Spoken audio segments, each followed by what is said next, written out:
Good morning, friends. It's Mrs. M. Today we're going to read The Great Pig Escape, written and illustrated by Eileen Cristillo. Bert and Ethel lived on a small farm. They grew the best lettuces, peas, tomatoes, corn, and tulips for miles around. One day, when they were out hoeing weeds, Bert said, "I've been thinking. We should raise a few pigs."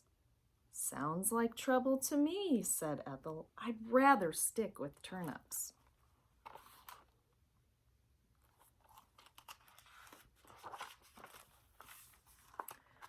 But Bert bought 6 piglets anyway. "They look like more trouble than turnips," said Ethel. "But they are kind of cute." "They won't be cute for long," said Bert. 8 months from now, they'll be pork chops, so don't go falling in love with them." "Shh," said Ethel. "You shouldn't say things like that. You'll upset them." Over the next few months, the piglets grew into pigs. They spent their days grubbing, rooting, snuffling, and wallowing, and they grew fatter every week.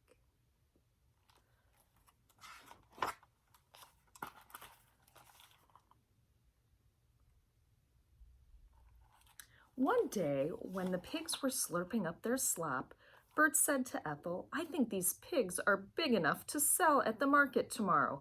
"Shh," said Ethel, "they'll hear you." Sure enough, the pigs stopped slurping, said one, squealed another.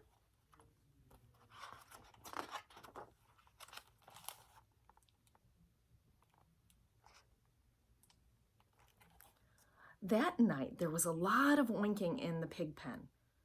"What's going on with those pigs?" grumbled Bert.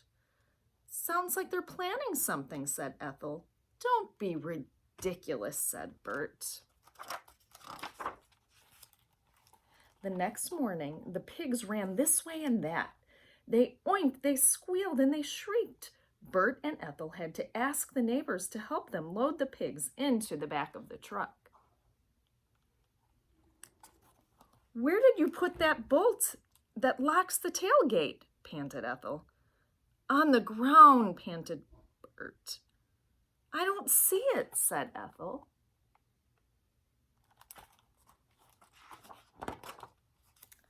No one could find the bolt. They had to tie the tailgates together with rope. Then Bert and Ethel got into the truck, rolled up the windows, and turned on the radio so they couldn't hear the oinking and squealing and shrieking. They also couldn't hear the pigs chewing on the rope.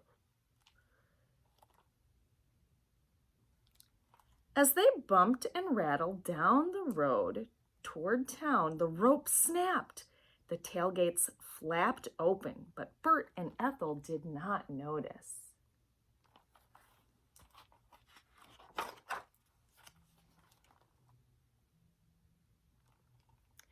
At the edge of town, Bert and Ethel stopped for gas at Thelma's garage. The radio was still rocking and rolling and wailing, and the pigs were still oinking and squealing. No one noticed when 2 pigs scrambled from the back of the truck and scooted under a nearby fence.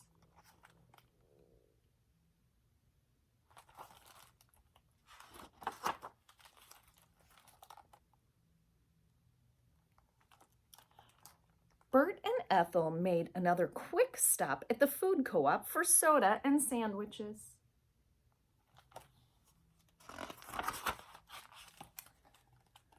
On the other side of town, Bert and Ethel had to stop at a train crossing while a long freight train clattered by.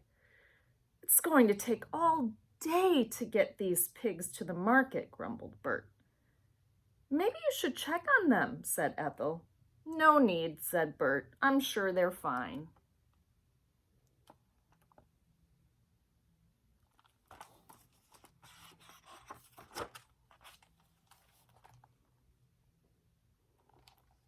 When they finally arrived at the auction yard, Bert got out of the truck and went to check on the pigs.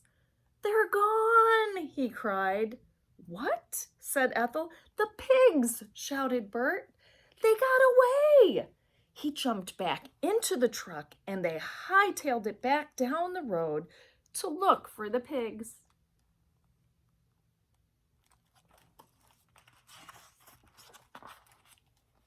At the railroad crossing, Bert and Ethel saw two hitchhikers.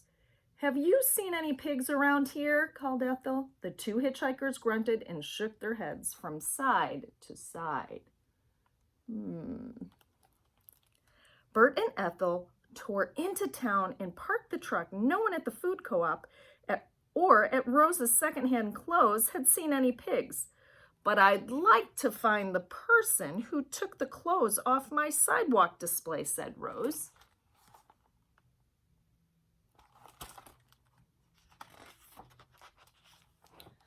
Bert and Ethel searched up and down Main Street.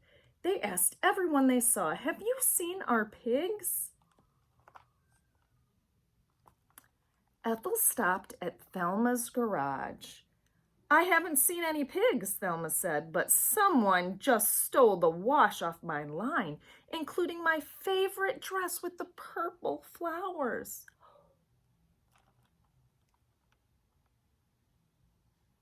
I see something on the back of the truck. Bert and the farmer from over the railroad crossing and asked, have you seen them? I haven't seen any pigs, said the farmer, but I'm looking for the scoundrel who took the clothes off my scarecrows. Pretty soon, people all over town were helping to look for the missing hats, pants, dresses, shirts, and pigs. They were looking everywhere. Ethel searched down by the bus station. You don't usually see pigs around here, said the bus driver, but I'll keep an eye out for them.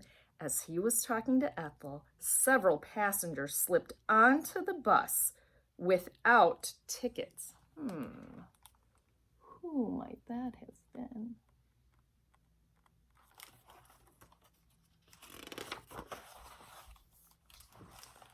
No one could find the hats, pants, dresses, shirts, or pigs. How can 6 pigs just disappear? Groaned Bert. I told you they were planning something, said Ethel.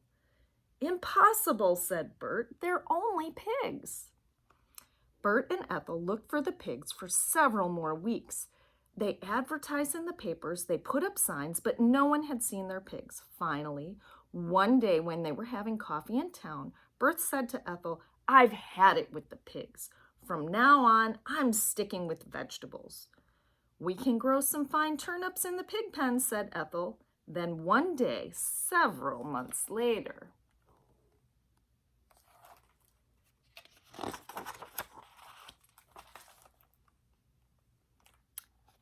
the post office received a large box from Florida addressed to the people missing hats, pants, dresses, shirts, and pig. Bert and Ethel hurried down to the post office. The people who were missing clothes were already there. Well, I'll be, said Thelma. Here is my dress with the purple flowers, washed, ironed, and folded neat as can be. Now, who can figure that? What do you have for the people missing pigs? Asked Bert. Just a postcard, said the postmaster. Who sent us a postcard? Said Ethel. On the front of the postcard was a picture of a sunset on a Florida beach.